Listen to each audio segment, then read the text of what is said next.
Finally আমার পরীক্ষা শেষ। হ্যালো পিপল, নিয়ে চলে এসেছি আরেকটা মিনি ব্লগ। পরীক্ষার জন্য বেশ কয়েকদিন ভিডিও দিতে পারিনি।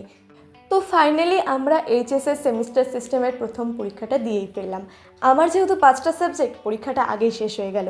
আর এখন আমি যাচ্ছি পুজোর বাজারে। বাড়ি থেকে বেরিয়েই পাড়ার প্যান্ডেল আর আকাশের মেঘ সব দেখেই মনে হচ্ছিল আর তো মাত্র কয়েকটা দিন, পুজো এসেই গেছে। এই যে এটা হলো আমাদের পাড়ার পুজোর প্যান্ডেল। আমাদের শহরে মোটামুটি সব প্যান্ডেলের কাজ প্রায় শেষের দিকে। এই যে রাস্তা যাওয়ার সময় একটা ভিডিও করলাম। বাজারে গিয়ে দেখলাম বাজারে তো একেবারে উপচে পড়া ভিড়। এই যে মহালয়া তো কদিন পরে, তারপরেই তো পুজো শুরু হয়ে যাবে। তো আমি আমার ভাঙা গলাটাকে আরেকটু ভাঙার জন্য খেয়ে নিলাম একটা আইসক্রিম। তারপর মামিও এসে জয়েন করলো আমাদেরকে।